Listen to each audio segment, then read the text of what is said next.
8 ہجری ہی میں ماہ رمضان المبارک میں فتح مکہ کا واقعہ پیش آیا۔ تو میں عرض کر رہا تھا سیرت کے واقعات تسلسل کے ساتھ، تو سن 8 ہجری ہی میں رمضان المبارک کے مہینے میں فتح مکہ کا مشہور واقعہ پیش آیا۔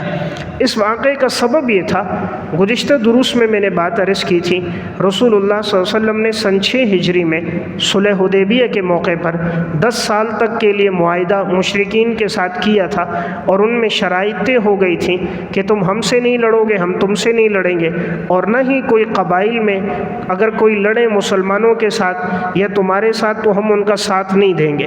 اب یہ ساری شرائط طے ہو گئی تھی، لیکن اب مشرکین نے ان شرائط کو توڑا، اور اس کا سبب یہ بنا کہ بنو بکر ایک قبیلہ تھا۔ قریش کے لوگوں نے، مشرکین مکہ نے اس کے ساتھ تعاون کیا، اور اس بنو بکر نے حملہ کیا بنو خزاعہ پر۔ بنو خزاعہ جو قبیلہ تھا یہ مسلمانوں کا حلیف تھا، زمانے جاہلیت سے چلا آ رہا تھا، بنو عبد المطلب کے ساتھ اس کا تعلق تھا، پھر آپ صلی اللہ علیہ وسلم صحابہ کے ساتھ، تو یہ مسلمانوں کے لیے نرم گوشہ رکھتے تھے، لڑتے نہیں تھے، مسلمانوں کی حمایت کرنے والے تھے۔ بنو بکر کے لوگوں نے جب بنو خزاعہ پہ حملہ کیا، قریش کے لوگوں نے ان کے ساتھ خوب تعاون کیا، اور مشرکین مکہ نے ان کے ساتھ جانی، مالی، اسباب کا، ہتھیاروں کا تعاون کیا۔ یہاں تک ہوا کہ ان کے جو لوگ مکہ میں آئے تو بجائے یہ کہ یہ ان کو پناہ دیتے، تو ان مشرکین مکہ نے ان کے قبیلے کے لوگوں کو قتل کیا۔ اگر کوئی کسی گھر میں گھسا، پناہ مانگی، اس کو بھی قتل کیا۔ حالانکہ قانون یہ تھا کوئی پناہ مانگتا اسے پناہ دے دی جاتی تھی، لیکن انہوں نے کسی کو پناہ نہیں دی، اور اس بنو خزاعہ کے قبیلے کے لوگوں کے ناحق بہت انہوں نے قتل کیا۔ اب یہ بنو خزاعہ کے 40 آدمی رسول اللہ صلی اللہ علیہ وسلم کے پاس مدینہ آئے، اور آپ علیہ الصلوۃ والسلام سے فرمایا، آپ نے ان سے شرائط طے کر دی تھی، لیکن اس کے باوجود ان لوگوں نے بنو بکر کا ساتھ دیا اور ہمارا قتل عام کیا، تو آپ ان کے ساتھ معاہدہ ختم کر دیں۔ تو آپ صلی اللہ علیہ وسلم نے اب معاہدہ ختم کر دیا، کیونکہ یہ ایک دو نہیں کئی دفعہ ایسی بات ہوئی کہ انہوں نے معاہدے کی شقوں کے برخلاف چلے، اور ایسے موقع پر انہوں نے مسلمانوں کے بھی خلاف ہوئے، شرائط کو بھی توڑا، اور ہر اس چیز کی حمایت کی جس سے مسلمانوں کو نقصان پہنچ سکتا تھا۔ جب آپ علیہ الصلوۃ والسلام نے دیکھ لیا انہوں نے ان کی رعایت نہیں رکھی، اب رسول اللہ صلی اللہ علیہ وسلم نے ایک لشکر تیار کیا جس میں 10,000 صحابہ اکرام تھے، اور اب تک کی جنگوں میں اتنا بڑا لشکر اس سے پہلے نہیں آیا۔ بدر میں مسلمان 313 تھے 2 ہجری میں، احد میں مسلمانوں کی تعداد 1000 تھی، لیکن 300 منافق عین جنگ کے موقع پہ نکل گئے تھے، مسلمان صرف 700 رہ گئے تھے۔ اس کے بعد بنو قریظہ میں اور پھر آگے جا کر احزاب میں مسلمانوں کی تعداد صرف 3000 تھی، حدیبیہ میں 1450 تھے، خیبر کے موقع پر 700 تھے۔ اب تک کی جنگوں میں سب سے بڑی تعداد فتح مکہ کے اس موقع پر تھی کہ مسلمان 10,000 تھے۔ اور اب حضور نے جب فرمایا کہ اب ہم مکہ میں داخل ہوں گے، تو صحابہ اکرام کے لیے بھی ایک خوشی کا موقع تھا کہ مسلمان جو ہجرت کر کے مکہ سے آئے تھے، اب تک اطمینان کے ساتھ نہ عمرہ کر سکتے تھے، نہ حرم میں عبادت کر سکتے تھے۔ سن 6 ہجری میں آئے تب بھی واپس کر دیا گیا، سن 7 ہجری میں عمرۃ القضاء کے لیے آئے، صرف 3 دن ٹھہرے تھے۔ تو مسلمانوں کے لیے بھی خوشی کا وہ وقت تھا کہ انشاءاللہ ہمیں فتح ہوگی، ہم بڑی عزت کے ساتھ بیت اللہ کا طواف کریں گے، عمرہ کریں گے، خانہ کعبہ میں عبادت کریں گے۔ تو یہ 10,000 کا لشکر یہاں سے روانہ ہونے کے لیے تیار ہوا۔ اسی وقت میں ابو سفیان وہاں سے آ گیا۔ اس وقت تک چونکہ ابو سفیان مسلمان نہیں ہوا تھا، اور یہ قریش کے قبائل میں ایک سردار تھا، باقی سردار تو سارے اس سے پہلے کچھ بدر میں، کچھ احد میں، دیگر جنگوں میں مارے گئے۔ ابو سفیان اس وقت تک حیات تھے۔ تو ابو سفیان کو جب پتہ چل گئی یہ خبر کہ مسلمان حملہ کریں گے، تو ابو سفیان معاہدے کے لیے اور صلح کے لیے آیا، اور جیسے ہی پہنچا تو رسول اللہ صلی اللہ علیہ وسلم گھر پہ نہیں تھے۔ اب ان کی صاحبزادی تھی حضرت ام حبیبہ رضی اللہ تعالیٰ عنہا، ان کا نکاح رسول اللہ صلی اللہ علیہ وسلم سے ہوا تھا، اس اعتبار سے ابو سفیان حضور کے سسر ہیں۔ اب جب جیسے ہی یہ گھر آئے تو بستر پر بیٹھنے لگے، حضرت ام حبیبہ رضی اللہ تعالیٰ عنہ نے نیچے سے بستر اٹھا دیا، یعنی چارپائی پہ بٹھایا، نیچے سے بستر ہٹا دیا۔ ابو سفیان نے اپنی بیٹی سے پوچھا کہ بیٹی کیا بات ہے، میں بستر کے قابل نہیں یا بستر میرے قابل نہیں؟ یعنی تم نے کیوں ہٹایا؟ کیا میں بستر کے بیٹھنے کے قابل نہیں، یا میری عزت اور تکریم میں کوئی اور بستر ڈالنا چاہ رہی ہو اس لیے ہٹایا؟ تو بیٹی نے آگے سے جواب دیا، ابا جان آپ چونکہ مشرک ہیں، بتوں کی عبادت کرنے والے، اور یہ بستر رسول اللہ صلی اللہ علیہ وسلم کا بستر ہے، اس لیے آپ اس پر بیٹھنے کے لائق نہیں جب تک آپ ایمان لے کر نہیں آتے، اس لیے میں نے نیچے سے بستر ہٹا دیا۔ دیکھیں ایمان کیسا رشتہ ہوتا ہے کہ یہاں سگا والد ہے لیکن دل میں ایمان ہے، تو رسول اللہ صلی اللہ علیہ وسلم کی کتنی تعظیم ہے اپنے سگے والد سے کا، آپ کا احترام اپنی جگہ، آپ کی تعظیم اپنی جگہ، لیکن جہاں بات امام الانبیاء کی آئے گی تو اس کے مقابلے میں کوئی برابر نہیں ہو سکتا۔ تو اپنے والد کو حضور کے بستر پہ نہیں بٹھایا۔ پھر جب ابو سفیان آپ علیہ الصلوۃ والسلام سے ملے، حضور نے فرمایا میں شرائط کی لاج رکھتا رہا، تمہاری طرف سے ہر موقع پہ ان شرائط کو توڑا گیا، اور ایک دو نہیں 20 دفعہ ایسا ہو سکا ہے، اور اب مسلمانوں نے تیاری کر دی ہے، اب جو اللہ کو منظور ہوگا وہی ہوگا۔ رسول اللہ صلی اللہ علیہ وسلم جب یہاں سے نکلنے لگے، اس سے پہلے حاطب بن ابی بلتعہ نے، صحیح بخاری کی روایت ہے، انہوں نے خط لکھا اور انہوں نے خط دے کر ایک عورت کو بھیجا۔ یہ صحابی رسول ہے حاطب بن ابی بلتعہ رضی اللہ تعالیٰ عنہ۔ اس خط میں انہوں نے مکہ والوں کو ایک پیغام دینا تھا خفیہ طور پر کہ آپ صلی اللہ علیہ وسلم صحابہ کے ساتھ حملہ کرنے کے لیے آ رہے ہیں، اور یہ پیغام ان تک پہنچانا تھا۔ رسول اللہ صلی اللہ علیہ وسلم کو وحی کے ذریعے پتہ چل گیا۔ آپ صلی اللہ علیہ وسلم نے حضرت علی کو بلایا، حضرت علی، حضرت زبیر، حضرت مقداد رضی اللہ تعالیٰ عنہم، ان تینوں سے فرمایا تم لوگ جاؤ اور روضہ خاخ، یہ جگہ کا نام ہے، روضہ خاخ مقام پر جب تم پہنچو گے تمہیں ایک عورت نظر آئے گی جو سوار ہوگی، اس کے پاس خط ہوگا، اس سے وہ خط لے کر آ جاؤ۔ آپ صلی اللہ علیہ وسلم کو وحی کے ذریعے پتہ چل گیا تھا کہ یہاں ان کو خبر دی جا رہی ہے۔ اب یہ تینوں صحابہ اپنے گھوڑوں کو دوڑاتے ہوئے اور اسی مقام پہ روضہ خاخ پہ پہنچ گئے جو آپ صلی اللہ علیہ وسلم نے فرمایا تھا عورت ہوگی خط ہوگا۔ تو حضرت علی نے اس عورت سے کہا کہ تیرے پاس خط ہے وہ دے دے۔ اس نے پہلے انکار کیا، میرے پاس کوئی خط نہیں۔ حضرت علی رضی اللہ تعالیٰ عنہ نے فرمایا یہ خبر ہمیں ہمارے پیغمبر نے دی ہے، اور ہماری پیغمبر کی زبان سے کبھی جھوٹ نہیں نکلتا، تو شرافت سے خط نکال دے ورنہ تیرے کپڑے اتار دیں گے۔ جب اس نے دیکھا حضرت علی کے جذبات، حضرت مقداد کے، کہا تیرے پاس خط ہے؟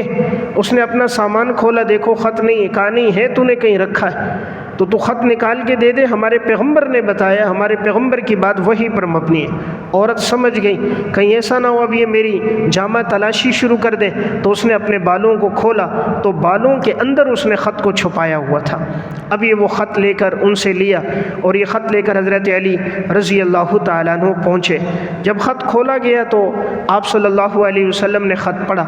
حضرت حاتم بن ابی بلتعہ رضی اللہ تعالیٰ عنہ صحابی تھے۔ رسول اللہ صلی اللہ علیہ وسلم نے فرمایا حاتم یہ تم نے کیوں خط لکھا؟ فرمایا یا رسول اللہ آپ جلدی نہ کیجئے گا، میری بات آپ پوری سن لیجئے، صحابہ اکرام بھی میری بات سن لیں۔ اب انہوں نے بتایا یا رسول اللہ میں کہیں معاذ اللہ مرتد نہیں ہوا، میں نے ایمان کے بعد کہیں کفر کو پسند نہیں کیا، میں ایمان پہ راضی ہوں، ایمان پر میری بشاشت ہے، لیکن یہاں جتنے لوگ ہیں ہر ایک کا مکہ والوں کے ساتھ کوئی نہ کوئی تعلق ہے، مکہ میں اس کے کوئی رشتہ دار ہیں، عزیز و اقارب ہیں، تو وہ وہاں ان کا خیال رکھیں گے۔ مکہ میں میرے کوئی رشتہ دار نہیں، میرے عزیز و اقارب خاندان والے نہیں، اب میرے بیوی بچے کچھ زمینیں میری وہاں ہیں، مجھے پتا تھا اللہ فتح آپ کو دے گا، یقیناً فتح آپ کی ہونی ہے، ہر موقع پر اللہ نے آپ کی مدد اور نصرت کی ہے۔ میں چاہتا تھا یہ چھوٹا سا خط لکھ کر ان پر اپنا احسان کر دوں، اس احسان کے ذریعے وہ میرے بچوں کا، گھر والوں کا، میرے خاندان کا تھوڑا خیال رکھ دیں گے، ورنہ فتح اللہ ہی آپ کو دے گا۔ اور انہوں نے خط جو لکھا تھا اس میں بھی صرف اتنی بات تھی کہ رسول اللہ صلی اللہ علیہ وسلم لشکر لے کر آ رہے ہیں، اور آپ کا لشکر بہتے پانی کی طرح آ رہا ہے، اور اللہ نے جیسے آپ کو ماضی میں فتح دی تھی مجھے یقین ہے اللہ آپ کو مستقبل میں بھی فتح دے گا۔ صرف یہ چھوٹے سے ایک اشارہ تھا تاکہ وہ لوگ آپ صلی اللہ علیہ وسلم کے یہ جو انہوں نے پیغام دیا خط کا، تو اس کی وجہ سے وہ میرے گھر والوں کا خیال رکھے۔ حضرت عمر رضی اللہ تعالیٰ عنہ موجود تھے، فرمایا یا رسول اللہ کہیں حاتب منافق تو نہیں ہو گیا؟ انہوں نے ان کو خط لکھ کر ہمارے ارادے کا بتایا ہے، آپ اجازت دیجئے تو میں سر قلم کر دوں؟ رسول اللہ صلی اللہ علیہ وسلم نے فرمایا نہیں عمر، تمہیں معلوم نہیں وما يدريك لعل الله اطلع على اہل بدر فقال اعملوا ما شئتم فقد غفرت لكم۔ عمر تمہیں معلوم نہیں حاتب بن ابی بلتہ اہل بدر والوں میں سے، اور بدر والوں کی طرف اللہ نے جھانک کر دیکھا ہے اور اللہ نے فرما دیا تم جو بھی عمل کرو میں نے تم سب کی مغفرت کر دی۔ تو حاتب بدر کے شرکاء میں سے جو بدر میں شریک ہوئے، ان کا ایمان، اخلاص، تقوی، ان کی قربانیاں، زہد، ان کا راتوں کا جاگنا، حضور کا ساتھ دینا اتنا زیادہ بڑھ کر ہے کہ اگر وہ کوئی بالفرض کوئی خطا ہو بھی جائے تو اللہ نے وہ بھی معاف کر دیے۔ اس لیے رسول اللہ صلی اللہ علیہ وسلم نے فرمایا عمر ایسی بات نہ کہو۔ حضرت عمر نے بھی جذبات میں ایک بات کی، مقصد یہ تھا کہ ان کو خط نہیں لکھنا تھا، لیکن حضرت حاتب نے صحیح سے وضاحت کر دی کہ میں چاہ رہا تھا ایک احسان ہو اور وہ میرے بچوں کے ساتھ اچھا سلوک کریں۔ اس سے یہ بھی معلوم ہوا آپ صلی اللہ علیہ وسلم نے جو جملہ فرمایا وہ جملہ یہ تھا فقد غفرت لکم، اللہ نے کہا میں نے تمہیں بخش دیا، صیغہ ماضی کا استعمال ہوا، اس پہ لم، اس پہ قد تاکید کے لیے داخل ہوا۔ اللہ کو تو پتہ ہے اگر بالفرض کوئی بات ہے بھی، اللہ نے مستقبل کی بھی سب باتوں کو معاف فرما دیا اللہ نے مغفرت کر دی ہے۔ تو بہرحال آپ صلی اللہ علیہ وسلم یہاں سے اب لشکر لے کے روانہ ہو گئے۔ 10,000 صحابہ اکرام تھے۔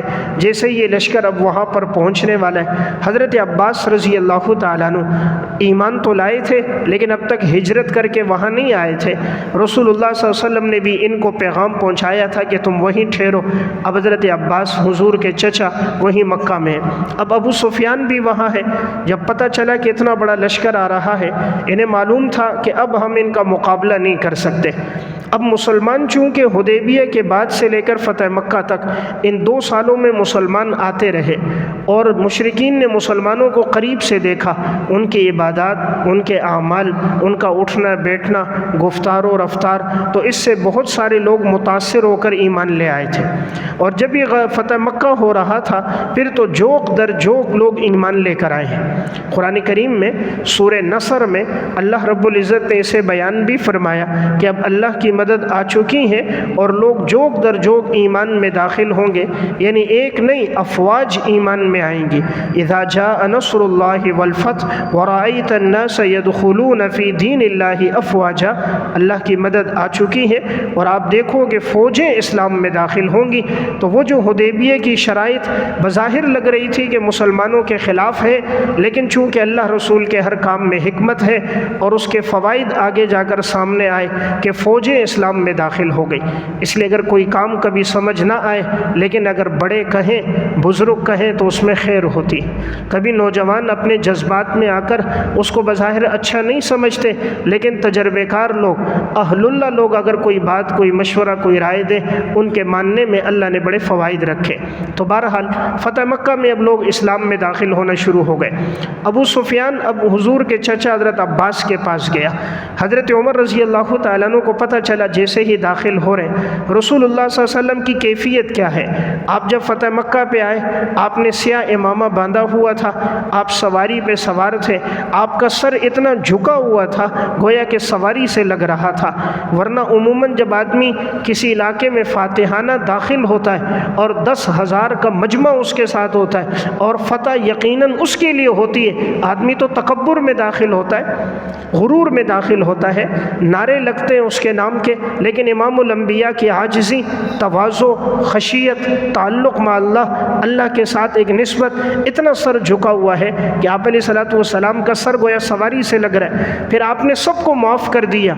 یہ وہی لوگ تھے مکہ کے جنہوں نے 13 سال آپ پہ ظلم و ستم کیا تھا، جنہوں نے 3 سال تک آپ کو شیب ابی طالب میں محصور رکھا تھا، آپ کا کھانا پینا بند کر دیا تھا، معاملات، نکاح، معاشرت ختم کر دی تھی۔ یہ وہی مکہ کے لوگ تھے جو بلال حبشی کو گرم ریت پہ لٹایا کرتے تھے، وہی تھے جنہوں نے خباب بن ارد کو انگاروں پہ لٹایا تھا، یہ وہی لوگ تھے جنہوں نے حضرت سمیہ کی شرمگاہ پہ برچھی مار کے شہید کیا تھا، حضرت عمار اور یاسر پہ ظلم و ستم کیا تھا۔ 13 سال کا وہ پورا دور کہ جو مسلمانوں کی تکلیفوں آزمائشوں میں گزرا، حضور چاہتے تو ایک ایک سے بدلہ لے سکتے تھے، تم نے یہ کیا، تم نے وہ کیا، لیکن قربان جائیے امام الانبیاء کی ذات پر، وما ارسلناک الا رحمۃ للعالمین، حضور نے آپ کو کیسا رحمت بنا کر بھیجا۔ اللہ نے حضور جیسے داخل ہوئے، آپ علیہ الصلوۃ والسلام نے فرمایا یہاں تک کہ ابو سفیان کے گھر میں کوئی داخل ہو جائے اس کے لیے بھی امن ہے، من دخل دار ابی سفیان فہو آمن، من اغلق بابہ فہو آمن، من القى السلاح فہو آمن، من دخل بیت اللہ فہو آمن، جو جہاں داخل ہوگا اس کے لیے امن، دروازہ بند کر لو اس کے لیے بھی امن، ہتھیار ڈال دو اس کے لیے بھی امن، جو بیت اللہ میں داخل ہو جائے اس کے لیے بھی امن، جو ابو سفیان کے گھر میں جائے اس کے لیے بھی امن۔ حالانکہ ابو سفیان ہر لشکر میں کفار کی طرف سے تھے، لیکن آپ علیہ السلام کے عالی اخلاق، آپ نے سب کو معاف فرما دیا۔ آپ نے چند ایک کے قتل کا حکم دیا، وہ بھی وہ لوگ تھے جو ہر موقع پر تکلیف پہنچاتے، مسلمانوں کو اذیت دیتے، جن میں خاص طور پہ ابن خطل بیت اللہ کے غلاف کے ساتھ لپٹ گیا، کعبہ کے پردوں کے ساتھ، لیکن آپ صلی اللہ علیہ وسلم نے فرمایا اسے قتل کر دو۔ اس کے 3 بڑے جرم تھے، ایک تو یہ مرتد ہو گیا تھا، ایک اس نے مسلمانوں کو ناحق قتل کیا تھا، اور ایک یہ آپ صلی اللہ علیہ وسلم دین کے بارے میں نازیبا اشعار کہتا، حجوہ کرتا، حضور کی گستاخی کرتا، اور اپنی اس حرکت سے باز نہیں آتا تھا، سمجھانے کے باوجود باز نہ آیا، تو یہ متعدی مجرم تھا، اس کا جرم ٹھیک نہیں ہوتا تھا۔ ایسوں کے لیے پھر یہی ہوتا ہے جیسے جسم میں کوئی حصہ خراب ہو جائے، ٹھیک نہ ہو تو اسے کاٹ دیا جاتا ہے آپریشن کر کے، حضور نے فرمایا اسے قتل کر دو، تو ابن خطل کو قتل کیا گیا۔ اس طرح کے چند وہ لوگ تھے کہ جو ہر موقع پہ حجوہ کرتے، مسلمانوں کو تکلیف دیتے، آپ صلی اللہ علیہ وسلم نے صرف ان کا فرمایا، باقی آپ نے سب کو معاف فرما دیا۔ اب فتح مکہ کے موقع پہ جیسے ہی فتح ہو گئی، رسول اللہ صلی اللہ علیہ وسلم اندر بیت اللہ میں داخل ہوئے۔ بیت اللہ میں آپ نے دیکھا جب دروازہ کھولا تو اندر دیکھا سارے بت ہی بت تھے، 360 بت اندر رکھے ہوئے تھے۔ جاہلیت میں تو ہر ایک کام کے لیے الگ بت تھا، رزق کے لیے الگ بت تھا، کاروبار کے لیے الگ تھا، اولاد کے لیے الگ تھا، نفع نقصان کے لیے الگ تھا۔ جب آپ اندر داخل ہوئے آپ کے ہاتھ میں چھڑی تھی، آپ ایک ایک بت کو مارتے، جاء الحق وزہق الباطل ان الباطل کان زہوقا، حق آ چکا ہے، باطل مٹ چکا ہے، اور باطل نے تو مٹنا ہی ہے۔ آپ ایک ایک لاٹھی مارتے اور سارے بتوں کو آپ نے گرا دیا۔ پھر رسول اللہ صلی اللہ علیہ وسلم نے فرمایا ان سب کو باہر پھینکا جائے، بیت اللہ کو دھو دیا جائے، صاف ستھرا کر دیا، اور حضرت بلال سے کہا اب بیت اللہ کی چھت پہ چڑھ کر آذان دے دو۔ پھر حضرت بلال بیت اللہ کی چھت پہ چڑھے ہیں اور حضرت بلال نے آذان دی، اور پھر وہ آذان گویا پورے مکہ میں گونج رہی تھی۔ اس طرح اللہ نے مسلمانوں کو فتح مکہ کے موقع پر ایک فتح عطا فرما دی۔ اب لوگ جوگ در جوگ ایمان میں داخل ہونا شروع ہو گئے، جو بھی آتا گیا آپ صلی اللہ علیہ وسلم معاف کرتے گئے، آپ نے کسی کے قتل کا حکم نہیں دیا، یہاں تک کہ ابو جہل کا بیٹا اسی موقع پر جب اس نے دیکھا کہ مسلمانوں کا اتنا لشکر ہے اور ان کو فتح ہوگی، تو ابو جہل کا بیٹا اکرمہ وہ اسی ٹائم وہاں سے نکلا، اسد الغابہ میں الاستیعاب میں الاصابہ میں واقع ہے، وہ وہاں سے نکلا، سمندری راستے سے جا رہا تھا کہ میں کسی دوسرے شہر میں چلا جاؤں گا، تو جیسے ہی کشتی میں بیٹھا درمیان میں پہنچے، سمندر کی موجوں میں طغیانی آ گئی۔ اب اچانک پانی اوپر موجوں میں آ رہا ہے، کشتی میں گر رہا ہے، کشتی یوں تیر رہی ہے، ڈگمگا رہی ہے کہ اب کلٹی ہوگی تو سارے ڈوب جائیں گے۔ کشتی چلانے والے نے کہا، لوگ پکار رہے تھے لات کو، منات کو، عزا کو، اس نے کہا نہیں یہ کام نہیں آتے، اب محمد کے رب کو پکارو۔ یہ لات منات کا کام نہیں ہے، کشتیوں کو کنارے پہ لگانا، سمندر کی موجوں کی طغیانی کو ختم کر دینا، موسم کی صورتحال کو ٹھیک کر دینا، یہ لات منات کا کام نہیں ہے، یہ محمد کے رب کا کام ہے۔ اکرمہ نے جب یہ بات سنی کہا اسی کی مخالفت تو میرا والد بھی کرتا تھا ابو جہل، ہم لوگ کرتے رہے، اگر محمد کا رب سچا ہے تو دین سچا ہے۔ تو پھر اس نے دل میں نیت کر دی اگر انشاءاللہ میں کنارے آ گیا، میں اپنا ہاتھ رسول اللہ صلی اللہ علیہ وسلم کے ہاتھ پہ رکھوں گا اور آپ کو میں عفو درگزر والا، محبت کرنے والا، امن والا پاتا ہوں۔ دل میں نیت کر چکا تھا۔ قرآن کریم میں بھی اللہ رب العزت نے اس بات کا تذکرہ کیا ہے، یہ جو مشرکین جب سمندری سفر میں ہوتے تھے اور ان کی کشتیوں میں جیسے ہی پانی اندر آنا شروع ہوتا تو غیانی بڑھ جاتی، تو یہ فوراً اللہ کو یاد کرتے تھے، اور جیسے ہی موسم کی صورتحال ٹھیک ہو جاتی تو فوراً یہ لوگ شرک شروع کر دیتے۔ موسم ٹھیک ہے تو شرک شروع ہو گیا، موسم کی صورتحال خراب ہو گئی تو فوراً یہ اللہ کو پکارنا شروع کیا۔ فَإِذَا رَكِبُوا فِي الْفُلْكِ دَعَوُا اللَّهَ مُخْلِصِينَ لَهُ الدِّينَ فَلَمَّا نَجَّاهُمْ إِلَى الْبَرِّ إِذَا هُمْ يُشْرِكُونَ، جب یہ کشتیوں میں سوار ہوتے ہیں اللہ کو خالص اخلاص کے ساتھ پکارتے ہیں، اور جب ہم ان کو خشکی کی طرف نجات دے دیں تو یہ اللہ کے ساتھ شریک ٹھہرا دیتے ہیں۔ لِيَكْفُرُوا بِمَا آتَيْنَاهُمْ وَلِيَتَمَتَّعُوا، چاہیے کہ وہ انکار پھر کر دیں جو کچھ ہم نے انہیں دیا ہے، بس یہ دنیا کی زندگی ہے، نفع حاصل کر لو، فَسَوْفَ يَعْلَمُونَ، ان قریب جان لو گے۔ اب اکرمہ کے سامنے بھی یہ منظر آ گیا تھا، گویا اللہ نے انہیں ہدایت دینی تھی، سمندر کی موجوں کی طغیانی انہوں نے دیکھ لی۔ اب ان کی گھر والی تھی ام حکیم، ابو جہل کی بہو، اکرمہ کی بیوی ام حکیم۔ اب یہ رسول اللہ صلی اللہ علیہ وسلم کے پاس گئی، انہوں نے کہا کہ میرا شوہر اکرمہ سفر میں چلا گیا، اگر آپ میرے شوہر کو امن دے دیں میں ان کو بلا کے لے آتی ہوں، آپ بڑے عالی اخلاق والے، معافی کرنے والے، آپ نے سب کو معاف کیا، اگر میرے شوہر کو بھی معاف کر دیں۔ رسول اللہ صلی اللہ علیہ وسلم نے فرمایا ام حکیم سے، اگر تمہارا شوہر آ جاتا ہے میں نے اس کو معاف کر دیا، اس کو کوئی انتقام نہیں، کچھ بھی میں نہیں کہوں گا، میں نے اس کو معاف کر دیا، جاؤ اس کو پیغام دو، بس صرف ایمان لے آئے، اسلام لے آئے تو میں نے سب کو معاف کیا ہے۔ ام حکیم خوش ہو گئی، سواری لی اور تیزی سے ساحل سمندر پہ پہنچی۔ جیسے پہنچی اب کشتی کوئی دیکھ رہی تھی کہ میں ان تک پہنچوں انہیں خبر دوں، تو کشتی ایک بک کرائی، تھوڑا سا آگے پہنچی، وہ کشتی وہ والی واپس آ رہی تھی ساحل پر، اپنے شوہر کو آواز دی کہ جلدی لوٹو، آپ صلی اللہ علیہ وسلم نے امن دے دی۔ تو اب جب راستے میں آنے لگے اکرمہ نے پوچھے کہیں ایسا تو نہیں حضور قتل کر دیں؟ فرمایا نہیں، آپ صلی اللہ علیہ وسلم بڑے عالی اخلاق والے، سب کو معاف کر دیے۔ ام حکیم ایمان لے آئی تھی۔ اب راستے میں آتے ہوئے اکرمہ نے اس سے کہا، چونکہ بیوی تھی تو اکرمہ نے اپنی گھر والی ام حکیم سے ازدواجی تعلق قائم کرنا چاہا۔ ام حکیم نے کہا نہیں، اب تک تم غیر مسلم ہو، میں مسلمان ہوں، جب تک اسلام نہیں لاؤ گے مجھے ہاتھ نہیں لگا سکتے۔ تو دیکھیں اسلام کیسی چیز ہے، جب دل میں ایمان آ جاتا ہے نا پھر یہ انسان کو ہر گناہ سے روک دیتا ہے۔ ایمان کی نشانی یہی ہے، اذا سرت کا حسنتوں کا وساعت کا سیئتوں کا فانت مؤمن، جب نیکی خوش کر دے گناہ پریشان کر دے تو سمجھو تم مسلمان ہو۔ فرمایا میرے قریب نہیں آنا، ہاتھ نہیں لگانا، باقی بات مجھ سے کرو۔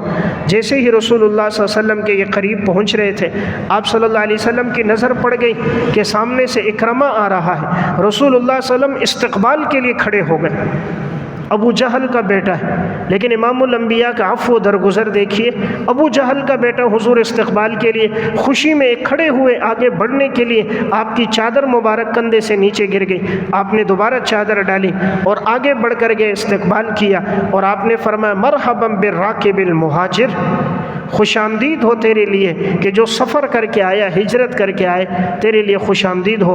حضور نے گلے لگایا ان کو، اسی موقع پر اکرمہ مسلمان ہو گیا۔ پھر یہ اکرمہ اس کی آگے ساری زندگی اسلام میں گزری، اسلام کے دفاع میں گزری، مسلمانوں کے ساتھ مل کر کفار سے جہاد کرتے رہے۔ فرماتے تھے جتنا میرے والد نے یا میں نے اسلام کو نقصان دیا، اب میری کوشش ہے میری پوری زندگی اسلام پہ لگے گی۔ پھر جب یہ قرآن پڑھتے تھے، ان کے گود میں جب قرآن ہوتا تھا، تلاوت شروع کرتے تھے، اکرمہ بہت روتے تھے، قرآن کی تلاوت شروع کرتے تھے، روتے تھے، قرآن کو چومتے اور سینے سے لگاتے تھے کہ ہم نے زندگی اس کے انکار میں گزاری، یا اللہ ہمیں معاف فرما دے، یا اللہ ہمیں معاف فرما دے۔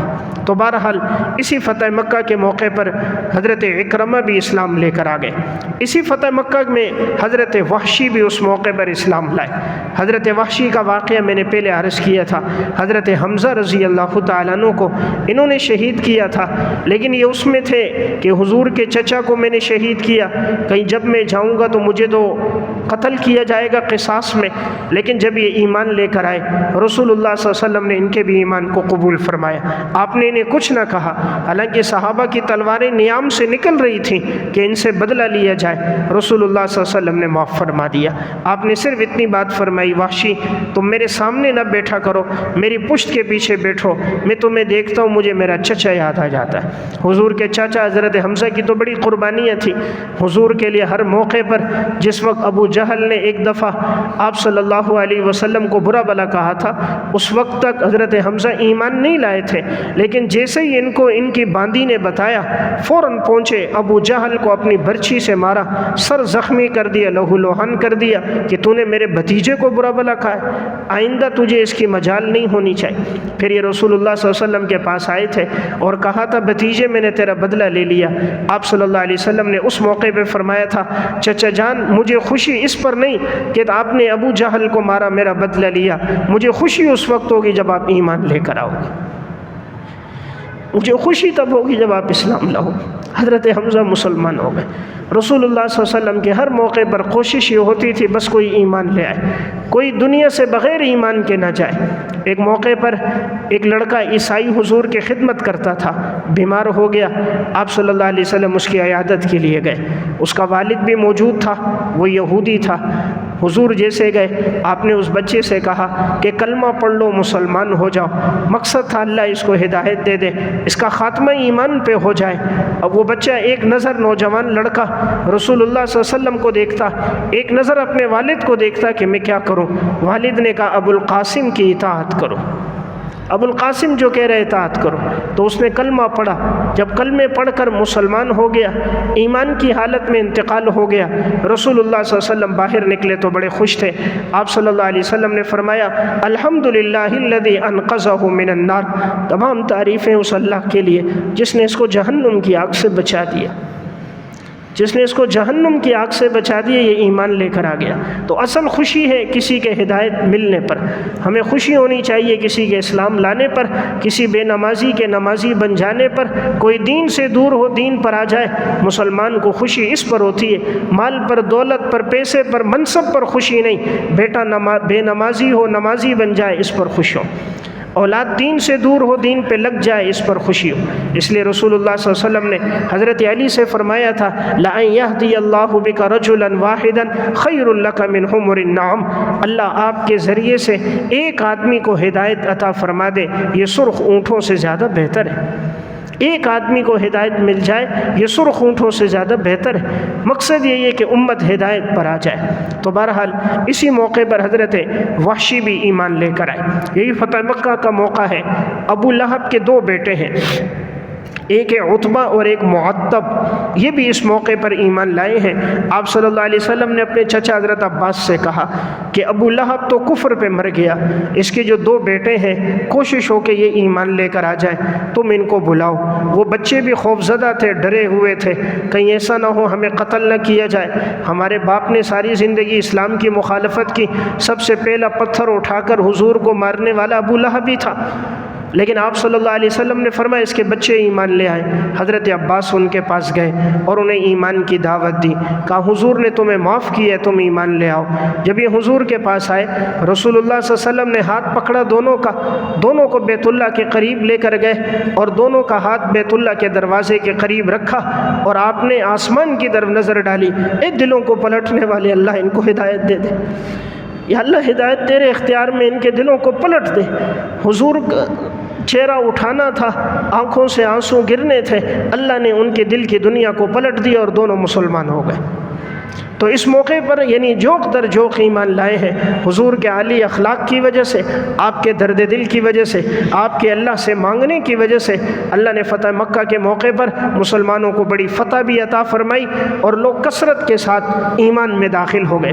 یہی فتح مکہ کا موقع ہے جس وقت حضرت بلال اذان دے رہے، حضرت ابو محذورہ رضی اللہ تعالیٰ عنہ اب تک چونکہ ایمان نہیں لائے تھے لیکن یہ نیچے بیٹھے تھے، لڑکے تھے اس وقت نوجوان، حضرت بلال کی نقل اتارنے لگے۔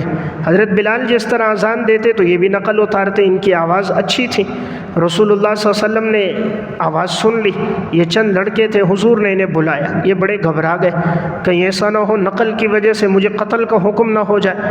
آپ صلی اللہ علیہ وسلم نے قریب بلایا، اور ان کے سینے پر ہاتھ رکھا اور آپ نے کچھ پڑھا اور پھونکا، پھر ان کے سر پہ ہاتھ رکھا، پھر آپ نے پڑھا اور پھونکا، پھر فرمایا ابو محذورہ کہو اللہ اکبر اللہ اکبر، کہو اللہ اکبر اللہ اکبر، کہو اشہد ان لا الہ الا اللہ اشہد ان لا الہ الا اللہ۔ جب یہ فرمایا آپ کہو اشہد ان محمد رسول اللہ، ابو محذورہ کو جھجک تھی، آپ نے سینے پر ہاتھ رکھا، فرمایا پڑھو اشہد ان محمد رسول اللہ۔ اللہ نے ساری کفر کی باتوں کو دل سے ختم کر دیا، اللہ نے دل کو گویا بالکل دھو دیا۔ اب ابو محذورہ نے پڑھا اشہد ان محمد رسول اللہ اور ایمان لے کر آ گئے۔ پھر رسول اللہ صلی اللہ علیہ وسلم نے ان کو مؤذن بنایا۔ حضور کے ایک مؤذن تھے حضرت بلال، حضور کے ایک مؤذن تھے عبداللہ ابن ام مکتوم، ایک مؤذن تھے سعد قرظی، اور ایک مؤذن تھے حضرت ابو محذورہ رضی اللہ تعالیٰ عنہ۔ حضور کے بھی کیسے عالی اخلاق ہے، نقل اتارنے والا بچہ ہے، آپ نے ڈانٹا نہیں، مارا نہیں، قریب کیا، محبت سے بلایا، سینے پہ ہاتھ رکھ کر رب سے دعا کی، اللہ نے ہدایت عطا فرما دی۔ حضور کے اخلاق کیسے ہیں؟ مسند احمد کی روایت ہے کہ آپ علیہ السلام ہر موقع پر یہ کوشش ہوتی تھی، دھتکارتے نہیں تھے، غصہ نہیں کرتے تھے، ڈانٹتے نہیں تھے، اللہ سے دعا کرتے تھے، اللہ دل کی دنیا ان کی پلٹ دیتا تھا۔ جیسے ایک اعرابی صحابی حضور کے پاس آئے، نئے نئے ایمان لے کر آئے تھے، تو آپ علیہ السلام کے پاس پہنچے، کہا یا رسول اللہ مجھے زنا کی اجازت دیجیے۔ صحابہ کرام حیرت میں پڑ گئے، کیسا آدمی ہے زنا کی اجازت مانگ رہا ہے؟ آپ صلی اللہ علیہ وسلم نے انہیں قریب کیا، آپ نے فرمایا کیا تم یہ گوارا کرتے ہو تمہاری ماں کے ساتھ کوئی یہ حرکت کرے؟ اس نے کہا یا رسول اللہ نہیں گوارا کرتا۔ آپ نے فرمایا تم یہ گوارا کرتے ہو تمہاری بہن کے ساتھ کوئی زنا کرے؟ کہا نہیں کرتا۔ فرمایا یہ برداشت کرو گے تمہاری بیٹی کے ساتھ کوئی کرے، تمہاری پھوپھی کے ساتھ کوئی کرے، خالہ کے ساتھ کرے؟ آپ نے سارے رشتے اس کو گنوائے۔ اس نے کہا یا رسول اللہ میں کبھی برداشت نہیں کرتا۔ آپ نے فرمایا تم جو زنا کرو گے وہ بھی تو کسی کی بیٹی ہوگی، کسی کی بیوی ہوگی، کسی کی خالہ ہوگی، کسی کی ماں ہوگی، تو تم ایسا کیوں کر رہے ہو؟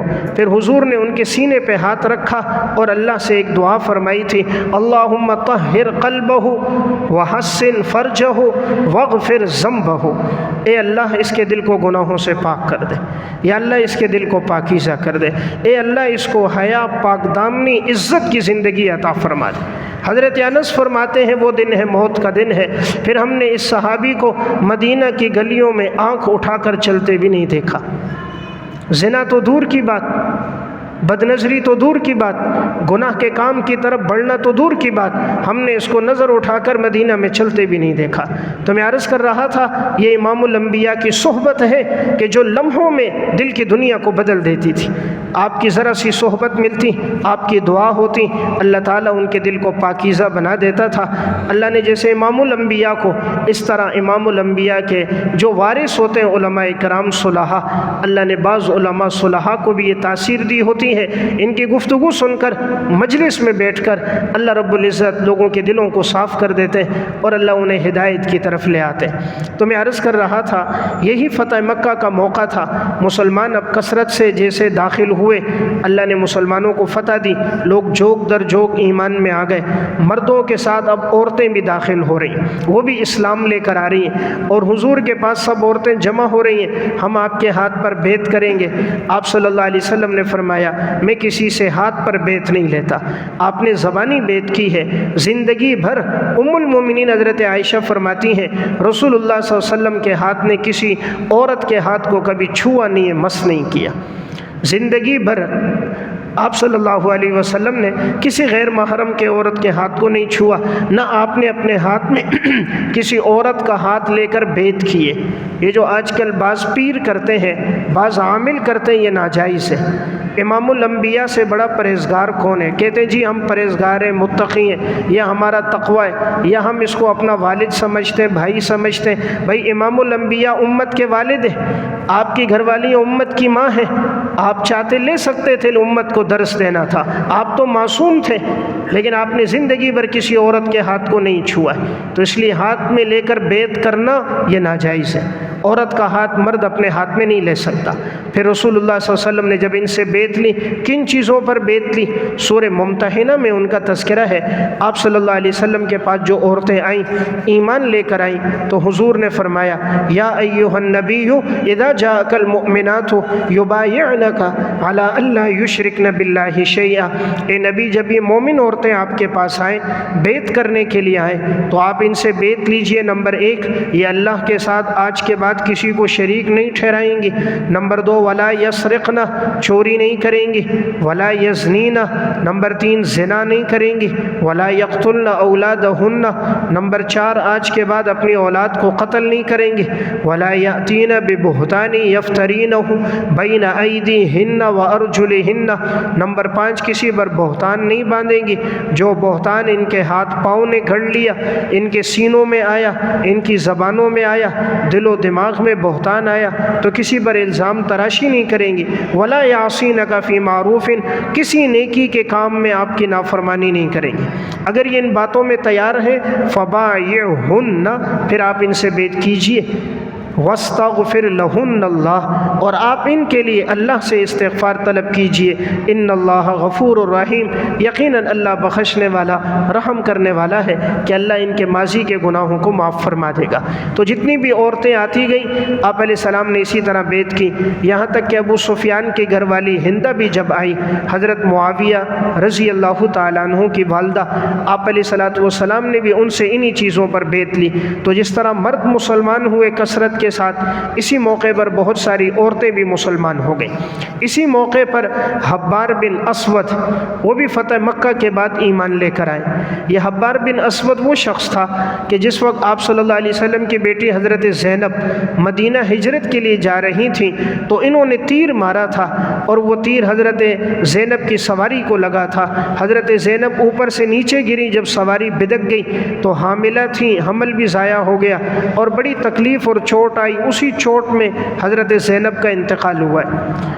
تو اب گویا یہ حضور کو تکلیف پہنچانے والے تھے، لیکن جب ایمان لے کر آئے آپ صلی اللہ علیہ وسلم نے ان کو بھی معاف فرما دیا۔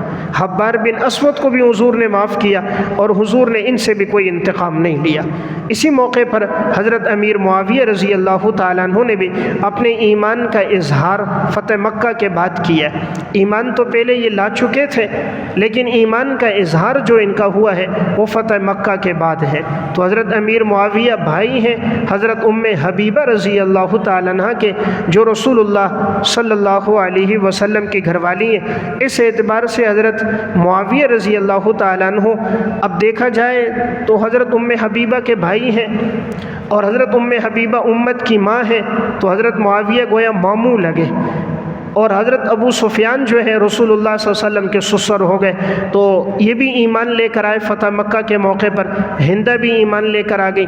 حضرت امیر معاویہ رضی اللہ تعالیٰ عنہ نے بھی اپنے ایمان کا اظہار کر دیا۔ یہ ایمان پہلے لا چکے تھے لیکن اظہار فتح مکہ کے موقع پر کیا۔ اسی موقع پر ایمان لانے والوں میں حضرت ابو بکر صدیق رضی اللہ تعالیٰ عنہ کے والد ابو قحافہ بھی تھے۔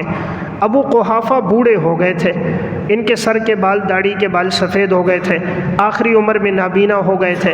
جب حضور مکہ میں اب تشریف لائے تھے، حضرت ابوبکر صدیق اپنے والد کو لے کر آئے، فرمایا یا رسول اللہ ان کو کلمہ پڑھائیے، یہ بھی مسلمان ہو جائیں۔